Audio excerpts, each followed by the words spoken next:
te rendons toute la gloire. C'est au nom de Jésus qu'on a prié. Amen. Amen. Alléluia. Amen. Nous allons rapidement, par la grâce de Dieu, prendre le livre de Nombres, de Luc, chapitre 13. Vraiment, Dieu est bon pour la pluie. Alléluia. Amen. Alors, je suis totalement trompé là. Dieu est bon. Luc, chapitre 13. Merci, Seigneur. Luc, chapitre 13. On va lire le verset 22 jusqu'au verset 25. Si quelqu'un n'a pas, je peux m'aider, s'il vous plaît. Luc 13, verset 22 jusqu'au verset 25. Vas-y, sœur. Je lis la parole de Dieu dans Luc 13, chapitre verset 22 et verset 25. Jésus traversait les villes et les villages, enseignant et faisant route vers Jérusalem. Quelqu'un lui dit, Seigneur, n'y a-t-il que peu de gens qui soient sauvés? Il leur répondit, efforcez-vous d'entrer par la porte étroite, car je vous le dis, beaucoup chercheront à entrer et ne le pourront pas. Amen. Quand le maître de la maison se sera levé et aura fermé la porte, et que vous, étant dehors, vous commencerez à frapper à la porte en disant, Seigneur, Seigneur, ouvre-nous. Il vous répondra, je ne sais d'où vous êtes.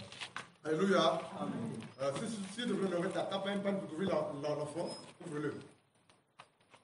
Voilà, ouvre-le. Si tu devrais, ça souffle un peu. Alléluia.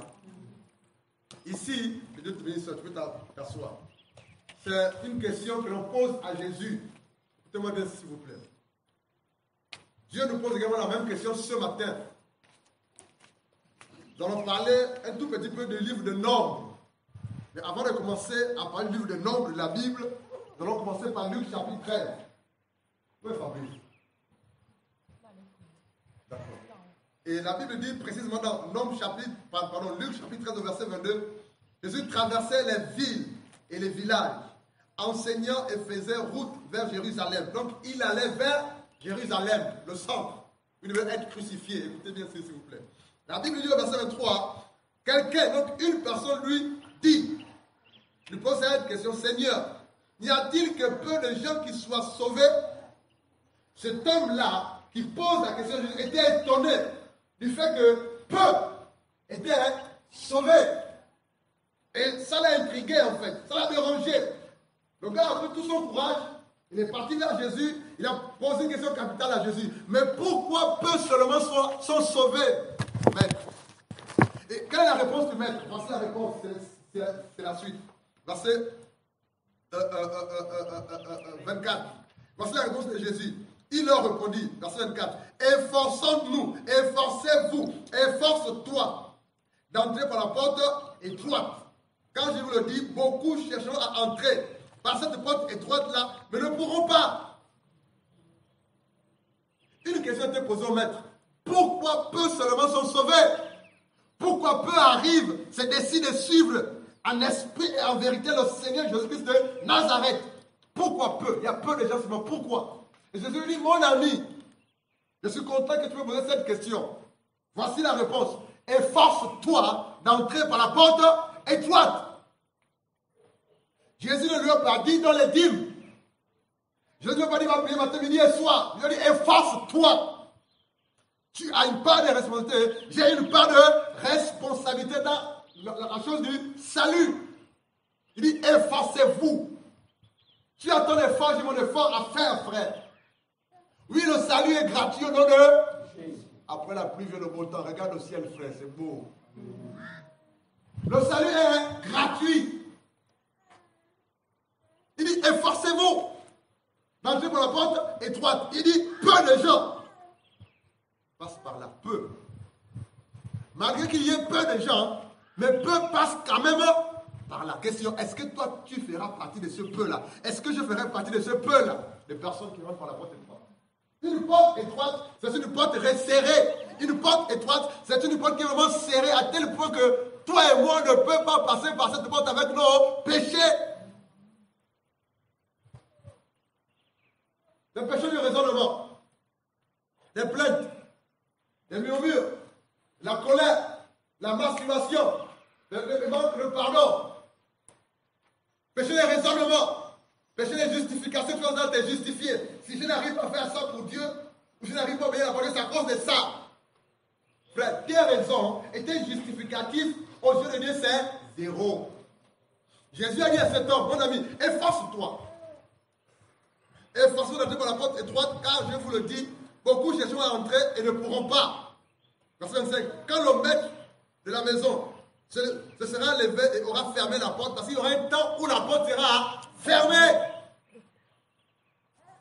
On va fermer la porte et que vous, étant dehors, vous commencerez à frapper à la porte en disant Seigneur, Seigneur, ouvre-nous. Et il vous répondra, je ne sais d'où vous êtes. Matthieu 7. Allons-y rapidement. Nous parlons du livre des Nombres. Mais avant de parler de ce livre-là, nous allons lire rapidement Matthieu 7. Aidez-moi s'il vous plaît. Versets 13 et 14 seulement. Matthieu 7, 13 et 14. Vas-y, Philippe. La parole de Dieu dans Matthieu 13, 14.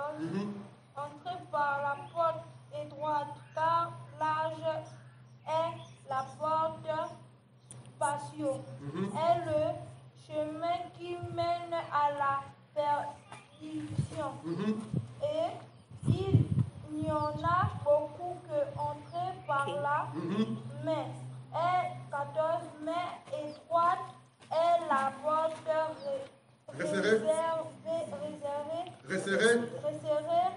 le chemin qui mène à la vie, et il y en a peu qui la trouvent. Alléluia. La Bible dit dans Matthieu 7, 13, entrez par la porte étroite, resserrée, petite, car large est la porte spacieuse et le chemin qui mène à la perdition. Il y en a beaucoup qui entrent par la porte large. Beaucoup entrent par cette porte-là. Ils sont même nombreux qui se disent chrétiens ou chrétiennes qui passent par cette porte-là. Mais la Bible dit au verset 14, mais étroite est la porte resserrée, le chemin qui mène à la vie. La porte ou le chemin qui mène à la vie est resserré. Il y en a peu qui la trouvent. Pourquoi? Parce que les gens n'arrivent pas à se débarrasser de leurs péchés. Nombre chapitre 1. Allons-y. Nous parlons du livre de Nombre. Nombre chapitre 1. Allons-y rapidement. Vous allez comprendre pourquoi est-ce qu'on a commencé par ce passage-là. Nombre chapitre 1. Avant de lire Nombre, je vais dire quelque chose. Nous pouvons, par la grâce de Dieu, titrer ou donner notre nom à ce livre qu'on appelle Nombre-là. Alléluia. Le livre des Nombres peut être encore appelé par la grâce de Dieu le livre des murmures. Pourquoi? Parce que dans le livre des Nombres, le peuple de Dieu a passé tout son temps à murmurer contre Dieu et le serviteur de Dieu. Le livre des Nombres, le livre des Nombres peut aussi être appelé par la grâce de Dieu le livre de la discipline divine. Parce qu'à chaque fois que le peuple de Dieu commettait le péché dans le livre des Nombres, Dieu ramenait la discipline. Et Dieu a porté son jugement. Qui a lu le livre des Nombres? C'est la vérité en fait. À chaque fois que dans le livre des Nombres, qui peut aussi être appelé livre des murmures ou livre de la discipline divine, vous allez remarquer que pour ceux qui ont lu ce livre-là, à chaque fois que le peuple de Dieu péchait ou commettait le péché, Dieu ramenait de l'ordre. En faisant quoi? En apportant son jugement. Sa colère était manifeste. Et là, qu'est-ce qui se passe dans ce livre-là? Dieu sort son peuple de l'Égypte miraculeusement. Et ils ont franchi la mer Rouge miraculeusement. Et arrivé après traverser la mer Rouge, ils ont commencé à faire des choses compliquées. Moïse se retire, va dans la présence de Dieu au mont Sinaï. Moïse fait 40 jours et 40 nuits là-bas en train de prier et parler à son Dieu. Il reçoit les tables. Et lorsque Moïse descend, il retrouve le peuple, il trouve le peuple de Dieu en train de se paganiser. Ils ont oublié le grand Dieu qui a sorti l'Égypte miraculeusement. Ils ont commencé à adorer un veau. Donc, que Aaron avait fabriqué avec les bijoux qu'avait le peuple de Dieu. Et c'est alors que, quelques temps après, par la grâce de Dieu, Dieu demande 19 jours, après précisément ces choses-là, Dieu demande à son peuple de marcher, étant déjà au désert. Et qu'est-ce qui se passe? En marchant par la grâce de Dieu, toujours dans le livre de Nombres, Dieu demande à Moïse de faire un dénombrement, de faire un recensement. Écoute bien s'il te plaît. Dieu demande à Moïse de faire un recensement, un dénombrement des hommes qui avaient l'âge de 20 ans et plus, qui étaient prêts à servir et à tenir des armes pour aller en guerre. Et lorsque Moïse fait ce dénombrement ou ce recensement, par la grâce de Dieu, ils ont retrouvé en tout, ils ont trouvé un certain nombre d'hommes. Plus de 6000 hommes allant de 20 ans et plus, qui étaient capables de tenir les armes. Alléluia. Et vraiment, au sorti de ce dénombrement, il y a beaucoup de choses que Dieu a faites. Nous allons lire, à verset 1, je vais lire. J'entendais parler à Moïse, nombre 1. J'entendais parler à Moïse dans le désert, on va gagner un temps, du Sinaï. Écoutez bien, dans la tente d'assignation. Le premier jour du deuxième mois, la seconde année, après leur sortie du pays d'Égypte, il dit, verset 2, faites le dénombrement de toute l'assemblée des enfants d'Israël, selon leur famille, selon les maisons, écoute bien, de leur père, en comptant par tête les noms de tous les hommes. Verset 3. Depuis l'âge de 20 ans et au-dessus, tous ceux d'Israël étant en état de porter les armes, vous en ferez le dénombrement selon leur division, toi Aaron, toi et Aaron. Donc Dieu donne un ordre à Moïse. Fais un recensement des adultes ou des hommes, allant de 20 et un peu plus. Donc ce dénombrement-là c'est fait. Lisons le verset 16, je vais lire. Nombre 1, 16.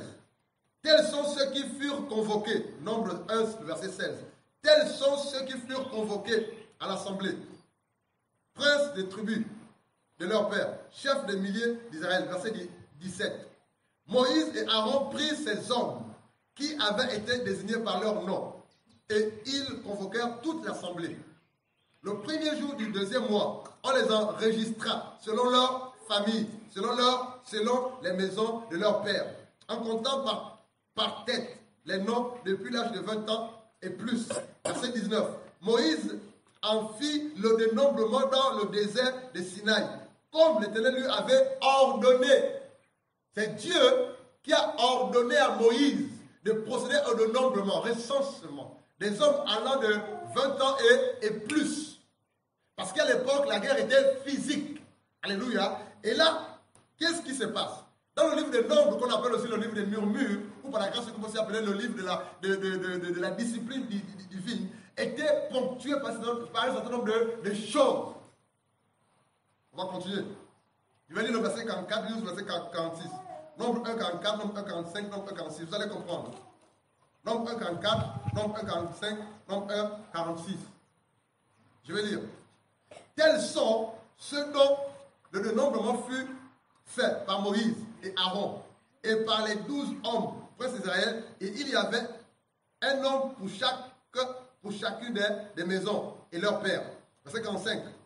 Tous ceux des enfants d'Israël dont on fit le dénombrement selon les maisons de leur père depuis l'âge de 20 ans et au-dessus, tous ceux d'Israël en étant de porter les armes. Verset 46, qu'on va lire tous ensemble. Alléluia, lisons. Tous ceux dont on fit le dénombrement furent 603 combien? 603 550 personnes. 603 550 personnes. Donc, au sortir de ce dénombrement, plus de 603 000 personnes étaient recensées. Sans compter les femmes et les enfants. Donc, ils étaient nombreux. Mais regarde, frère, écoute bien. Combien sont-ils entrés à la terre promise? 2 seulement. Écoute bien.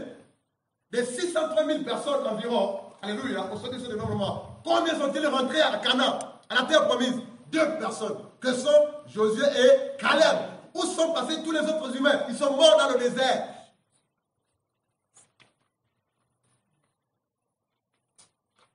Ils sont morts dans le désert. Je ne sais pas si tu comprends quelque chose en fait. Ils étaient pas de 600 000 personnes adultes. Combien sont-ils rentrés à Canaan, à la terre promise? 2. Où sont passées toutes les autres personnes? Elles sont mortes dans le désert à cause de leur incrédulité, de leur péché. Parce que le livre de Nombres nous parle de la traversée du désert du peuple de Dieu. Je ne sais pas si Esther comprend quelque chose. Alléluia. Où sont passées toutes les autres? 2 seulement sont rentrés à la terre promise, à Canaan. 2 seulement. 2 seulement, frère. C'est grave. C'est grave. À l'époque de Noé, combien étaient sauvés? 8 seulement.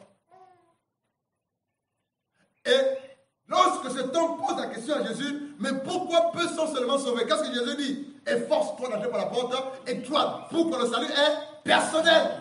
Le salut n'est pas collectif. Le salut n'est pas marital. Il est individuel, personnel. Frère, c'est la vérité, frère. Que tu le veux, que tu ne le veuilles pas. Parmi nous, là, il y en aura de nombreux qui vont rater le ciel si on ne fait pas attention.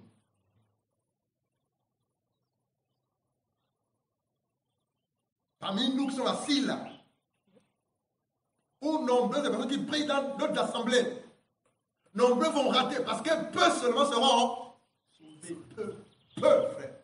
Et les peu de personnes qui seront sauvées là, c'est qui? C'est les hommes et les femmes qui ont dit non au monde, au choix du monde, au péché, à la fornication, à la haine, au concubinage, à la mode. Waouh! Plus de 600 000 personnes. 2 seulement, je ne sais pas si ça t'interpelle. À l'époque de Noé, ils étaient nombreux, 8 seulement. Frère, mais il y a une terre promise céleste. Je pense que quelqu'un me comprend. Il y a une terre promise céleste. Combien rentreront dans la terre promise céleste? On va même faire le décompte. À l'époque de Noé, 8. À l'époque du livre de Nombre, 2 seulement. Combien rentreront à la terre promise céleste? En Nouvelle-Jérusalem. Combien, frère? Donc, l'enjeu est grave et capital. On va avancer. La question qu'on peut se poser par la grâce de Dieu, toujours dans le livre de Nombre, c'est pourquoi le peuple de Dieu, n'a pas pu, par la grâce de Dieu, entrer dans la terre promise à l'époque de Nombre. Du livre de Nombre. Pourquoi le peuple de Dieu n'a pas pu entrer en possession de la terre promise? Mais c'est simple, vous allez connaître les éléments de réponse. 1. L'incrédulité. Ils ne croyaient pas en ce Dieu qui a fait des grands miracles. Ils ont vu en Égypte des nids pleins. Vrai ou faux? Ils ont vu la mer rouge être déchirée comme un morceau de pagne. Ils ont vu la manne tomber du ciel. Oh, comme le ciel est beau, Seigneur, je te bénis. Ils ont vu de grandes choses. Le peuple était incrédule. Pourquoi le peuple de Dieu, à l'époque du livre de Nombre, avec Moïse, n'est pas rentré, n'est pas saisi, n'est pas entré, n'a pas pu posséder la terre promise? Frère, c'est parce qu'ils passaient le temps à murmurer. À murmurer. Tel que Nombre chapitre 21. Ils ont murmuré contre Dieu et contre Moïse. Dieu a envoyé les serpents brûlants. Et le murmure ou les murmures sont des péchés graves. Pourquoi le peuple à l'époque de Moïse et d'Aaron et du livre de Nombre, pourquoi tous ne sont pas entrés? Parce qu'il y avait la rébellion. Dans Nombre chapitre 16 là-bas, Corée et les Lévites se sont rébellés contre Dieu. Pourquoi peu seulement, 2 seulement, à l'époque de Moïse et Aaron, du livre de Nombre, 2 seulement sont rentrés à la terre promise. La désobéissance à Dieu, la parole de Dieu. Frère, la désobéissance à Dieu, la parole de Dieu, peut faire en sorte que toi, on rate la cité céleste, le paradis céleste. Frère, pourquoi peu seulement à l'époque de Moïse et Aaron, pourquoi à l'époque du livre de Nombre, pourquoi 2 seulement sont rentrés à la terre promise, à savoir Caleb et Josué? C'est compliqué. Ils étaient ingrats. L'ingratitude envers Dieu. Le manque de reconnaissance. Ils avaient faim. L'eau est sortie du rocher miraculeusement. Amen ou pas amen? Le manque de reconnaissance, c'est l'ingratitude. Ils avaient faim, ils avaient soif, pardon. L'eau est sortie du rocher. Ils avaient faim, la manne est tombée du ciel. Mais ils ont continué à douter de Dieu, l'incrédulité. L'incrédulité, frère. Le livre du nombre de Nombre, ou le livre de Nombre, est ponctué par quoi? Par des murmures, par des rébellions, par de l'incrédulité, l'ingratitude, la désobéissance, le péché. Et c'est la raison pour laquelle peu seulement, 2 seulement, des 600 et quelques mille personnes adultes, 2 seulement sont rentrés. Enfin, c'est grave. Je ne sais pas si Leslie comprend ça. C'est grave. Donc, ce n'est pas une affaire de maintenant. C'est depuis toujours que les hommes murmurent, critiquent, se rebellent contre Dieu, raisonnent avec la parole de Dieu, justifient leur péché, leur incrédulité, leur lâcheté. Et dans tout ça, on veut voir Dieu nous bénir. On ne peut pas être béni comme ça. Et dans tout ça, on veut se voir être sauvé. On ne peut pas être sauvé comme ça.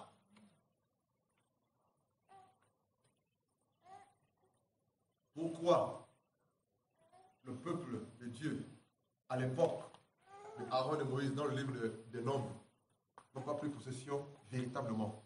Pourquoi il y a juste 2 qui sont rentrés? La colère. Moïse est passé à côté à cause de la colère. C'est mis en colère. Il a dit, tu ne rentreras pas. Vois à distance, mais tu ne rentreras pas. Et pourquoi c'est mis en colère? À cause du peuple. Et Dieu n'a pas dit à Moïse, je te laisse entrer parce que c'est le peuple qui t'a mis à... Mais Dieu lui a dit, parce que tu t'es mis en colère, tu n'as pas obéi à ma parole, à mes instructions, tu ne rentreras pas. Moïse a intercédé. Seigneur, fais grâce que je rentre. Dieu a dit, laisse-moi avec ça, n'insiste pas, tu ne rentres pas. Waouh! Le grand prophète Moïse, le grand homme de Dieu Moïse, lorsqu'il lève les mains, la mer rouge se fend. Lorsqu'il invoque Dieu, Dieu répond. Et Dieu a dit de Moïse, il est le seul avec qui Dieu a parlé face à... Il n'est pas entré, frère. Il n'est pas entré, frère. Voici en quelques mots, par la grâce de Dieu, les raisons pour lesquelles ce peuple-là, au départ, le recensement a été fait. Ils étaient près de 603 550 adultes, personnes. 2 seulement sont rentrés. Pourquoi? Les murmures, la colère, l'incrédulité, l'ingratitude.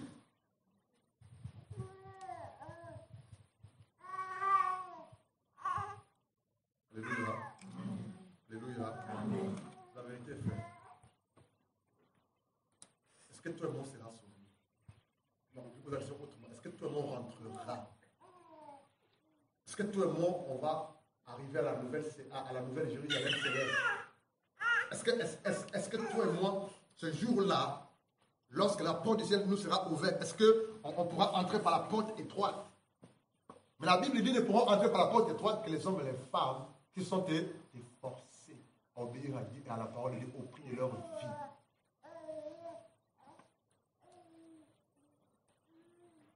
Frère, l'unique chose, ou l'unique raison pour laquelle on se réunit comme aujourd'hui ou dans les assemblées, c'est parce qu'on veut être sauvés. Si on est revenu ce soir-là, c'est parce qu'on veut être sauvés. Alléluia. On veut être sauvés. Merci, frère. On n'est pas là parce qu'on veut se voir.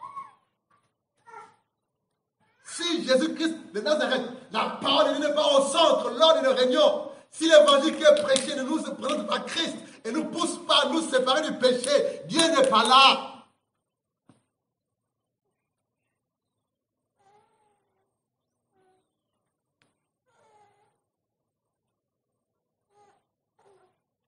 Deux seulement, frère, sont rentrés. 2 seulement. Je ne sais pas si Donald comprend quelque chose. 2 seulement. Même Mylène comprend ça. 2 seulement, frère. Ça m'a choqué.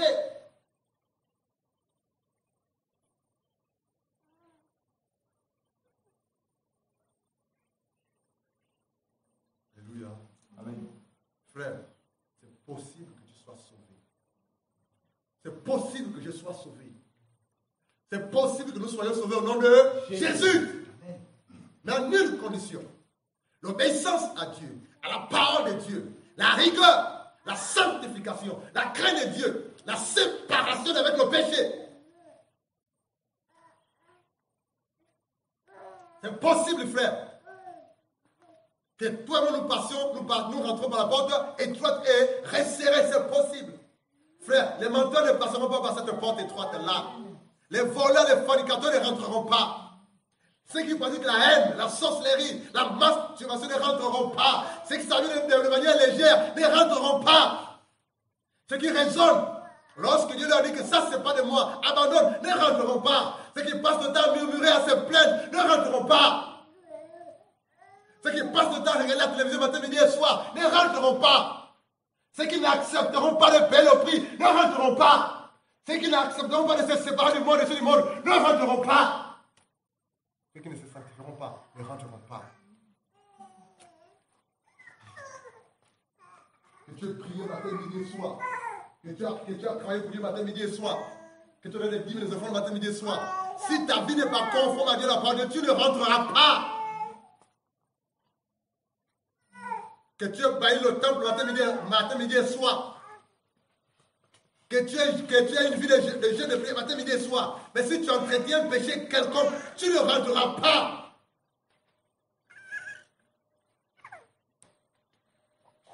Alléluia. Alléluia. Amen. Les temps sont difficiles et mauvais. Les temps sont difficiles, frère. Si tu es lâche, à chaque fois tu recules, tu abandonnes. À chaque fois tu repars derrière, dans la boue du péché, tu ne rentreras pas. Parce que c'est ce jour-là que tu meurs et que tu as renoncé ou abandonné à te péché, si tu meurs, tu vas tout dans l'enfer. Ce jour-là, que tu te relâches, tu repars en arrière et que Jésus revient en temps, frère, les autres monteront, toi tu resteras. La vie éternelle. Dieu demande de travailler avec crainte et tremblement.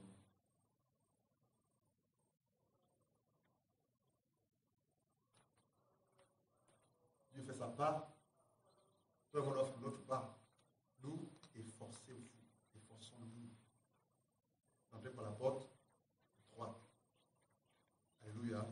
Amen. Alléluia. Amen. Nous allons aller par la grâce de Dieu. Je te remercie pour ton soleil. Alors Dieu est bon. C'est que je suis mouillé en fait. Il a le soleil pour me sécher.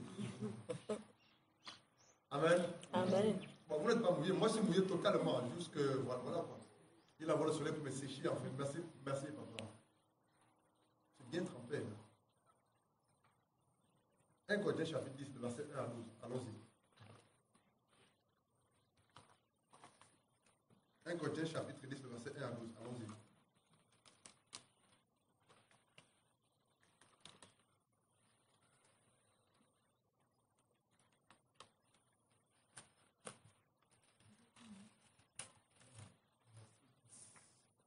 Corinthiens chapitre 10, verset 1 à 12. La parole de Dieu dans 1 Corinthiens chapitre 10, verset 1 à 12. Frères, je ne veux pas que vous ignoriez que nos frères ont tous été sous la nuée, qu'ils sont tous passés au travers de la mer, qu'ils ont tous été baptisés en Moïse dans la nuée et dans la mer, qu'ils ont tous mangé le même aliment spirituel, et qu'ils ont tous bu le même breuvage spirituel, car ils buvaient à un rocher spirituel qui les suivait, et ce rocher était Christ. Mais la plupart d'entre eux ne furent point agréables à Dieu, puisqu'ils périrent dans le désert. Or, ces choses sont arrivées pour nous servir d'exemple, afin que nous n'ayons pas de mauvais désirs, comme ils en ont eu. Ne devenez point idolâtres, comme quelques-uns d'eux, selon qu'il est écrit. Le peuple s'assit pour manger et pour boire, pour qu'ils se lèvent et pour qu'ils se levèrent pour se divertir. Ne nous livrons point à l'impudicité, comme quelques-uns d'eux s'y livrèrent, de sorte qu'il en tomba 23 000 en un seul jour. Ne tentons point le Seigneur, comme le tentèrent quelques-uns. Ne murmurez point, comme murmurèrent quelques-uns d'eux qui périrent par l'exterminateur. Ces choses leur sont arrivées pour servir d'exemple, et elles ont été écrites pour notre instruction, à nous qui sommes parvenus à la fin des siècles. Ainsi donc que celui qui point être debout prenne à garde de tomber. Alléluia. Amen. La Bible dit, dans 1 Corinthiens chapitre 10, et ce passage parle de... C'est ce qui s'est passé dans le livre de Nombres, dans l'Ancienne Alliance. Précisément du verset 1 jusqu'au verset 12 là-bas. La Bible dit, frère, je ne veux pas, c'est l'apôtre Paul qui parle à l'église de Corinthe, et par extension à toi et à moi. Donc ce qui est dit là, te concerne, me concerne. La Bible dit au verset 1, frère, je ne veux pas que vous ignoriez que nos pères ont tous été sous la nuée, qu'ils ont tous été sous la nuée et qu'ils ont tous passé par la mer. C'est l'histoire de traverser la mer rouge. Alléluia. 2. Qu'ils ont tous été baptisés en Moïse. Alors quand il a traversé la mer rouge, cela préfigurait le baptême d'eau. C'est que ça veut dire. 3. Qu'ils ont tous mangé le même aliment spirituel, c'est-à-dire la manne cachée qui tombait du ciel. Verset 4. Et qu'ils ont tous bu le même breuvage spirituel, car ils buvaient à un rocher spirituel qui les suivait, et ce rocher était Christ. Donc l'eau qui sortait du rocher symbolisait, par la grâce de ce rocher, symbolisait Jésus-Christ de Nazareth. Cette eau-là, alléluia, symbolise la parole de Dieu. Ils ont tous bu cette eau-là. Ils ont tous vu Christ. Donc avant que Christ ne vienne sur terre, physiquement, il était manifesté dans l'Alliance. Alléluia. Mais la Bible dit, ils ont bu tous cette eau-là. Ils ont vu la gloire de Dieu. Ils ont vu cela. Verset 5. Mais la plupart d'entre eux, je bénis Dieu parce qu'il est béni tous. Mais la plupart d'entre eux ne furent point agréables à Dieu. Donc c'est possible par la grâce d'être agréable à Dieu dans un groupe. C'est possible d'être agréable à Dieu. Frère, si l'autre vit sa vie chrétienne misérablement, ou dans le désordre, tu n'es pas obligé de le suivre pour le faire comme lui. Si l'autre n'arrive pas à obéir à la parole de toi, tu n'es pas obligé de ne pas aussi obéir. Si l'autre murmure, si l'autre vit dans le péché, même si vous priez ensemble, toi tu peux être un modèle.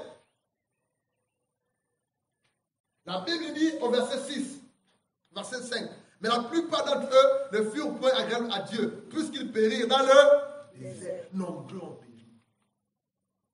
Mais pas tous. C'est pour ça que Caleb et Jésus sont entrés dans la terre promise. Verset 6, écoute bien. Or, ces choses sont arrivées pour nous servir d'exemple. Donc, toi et moi, on n'a plus d'excuses. Parce qu'à chaque fois que nous lisons la parole de Dieu, Dieu nous interpelle, Dieu nous instruit. Dieu te dit, regarde, ce qui s'est passé autrefois dans l'Ancienne Alliance, ça doit t'instruire et t'enseigner. Nombreux ont péri au désert. Peu sont rentrés à la terre promise à Canaan. C'est possible que toi aussi, tu périsses si tu n'entres pas, si tu désobéis, si tu murmures, si tu pratiques un péché quelconque. Ça doit nous interpeller.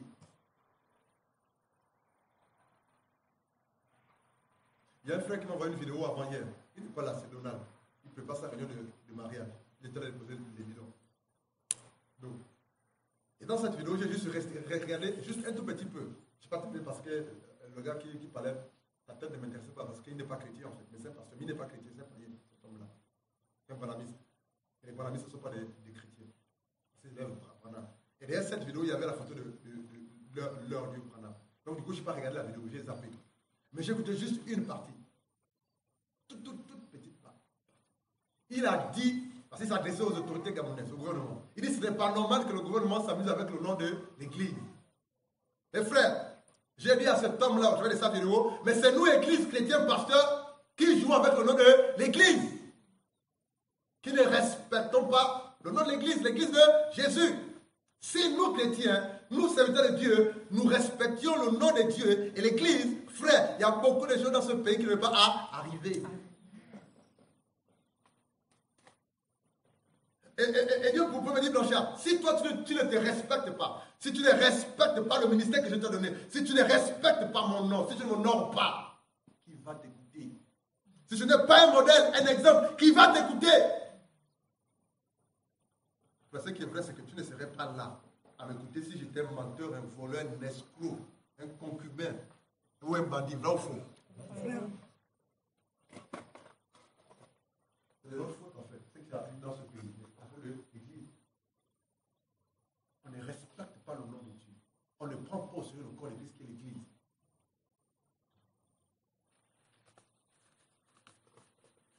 Or, ces choses sont arrivées pour nous servir d'exemple, afin que nous n'ayons pas de mauvais désirs, comme ils en ont eu. 7. Ne devenez point idolâtres, comme quelques-uns. Ils étaient idolâtres d'entre eux, selon qu'il est écrit, le peuple s'assit pour manger et pour boire, puis ils se levaient pour se divertir, lorsqu'ils ont fabriqué le veau d'or. 8. Ne nous livrons point à la débauche, à la fornication, avoir les rapports sexuels sans être marié, c'est un péché. Et lorsqu'on se dit enfant de Dieu, on doit sortir de cela. Oui, si on a donné sa vie à Christ Jésus, étant en concubinage ou en étant avec un homme ou une femme, Dieu voudrait que par la grâce de Dieu, on règle ce qu'il a à régler. Parce que le concubinage, la fornication n'est pas de Dieu, c'est un péché qui amène en enfer. Dans nos églises, on a du mal à parler de ça, véritablement. Parce qu'on a peur que les âmes soient dispersées. C'est la vérité, frère. Réglons nos vies à la lumière de la parole de Dieu. Il dit, verset 8, ne nous livrons point à la débauche, comme quelques-uns d'entre eux. Ils s'y livraient de sorte qu'il en tomba combien? 23 000 en un seul jour. 23 000 personnes sont mortes en un seul jour à cause de leur incrédulité, de leur péché. Verset 9, ne tentons point le Seigneur comme le tentèrent quelques-uns d'entre eux, qui périrent par des serpents. Verset 10. Ne murmurez point comme murmuraient quelques-uns d'entre eux, et qui périrent par l'exterminateur. Frère, ceux qui ont murmuré contre Moïse, à l'époque de Moïse, c'est eux qui sont morts. Ce n'est pas Moïse, c'est qui étaient mordus par les serpents. Dans le chapitre 21. La Bible dit que le salut du péché, c'est la mort. Mais Dieu dit quoi? Au verset 11. Ces choses, lisons tous ensemble. Alléluia. Verset 11. 1 Corinthiens 10, 11. Lisons tous ensemble. Ces choses leur sont arrivées pour servir d'exemple. Et elles ont été écrites pour notre instruction. À nous qui sommes parvenus à la fin des siècles. Verset 12. Ainsi donc, que celui qui croit être debout prenne garde de tomber. De nous mettre en garde.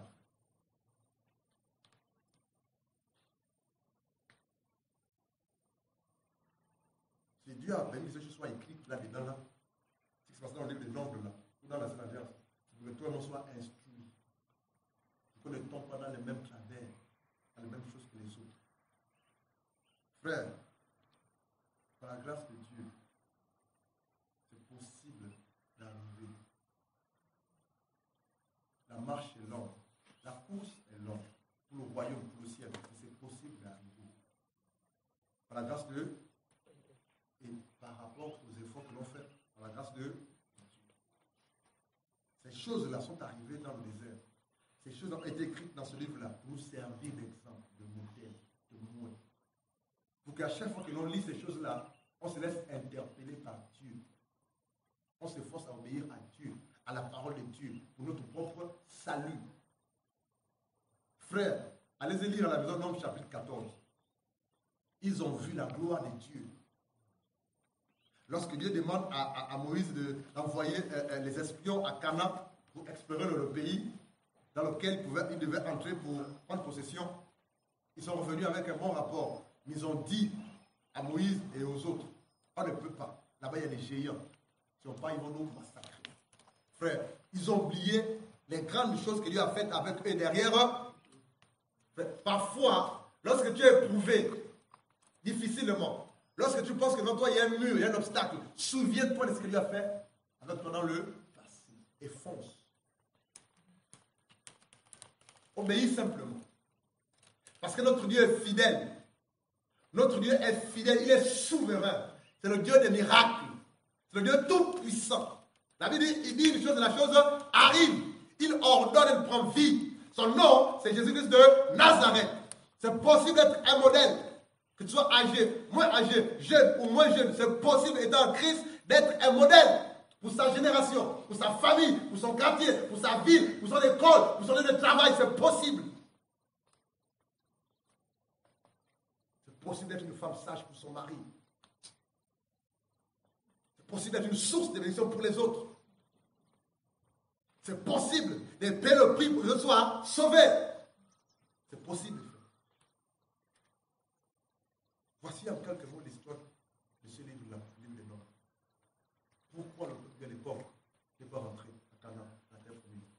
Le murmure, l'incrédulité, la rébellion, le raisonnement, la lâcheté, la désobéissance, le manque de reconnaissance envers Dieu, c'est-à-dire l'ingratitude.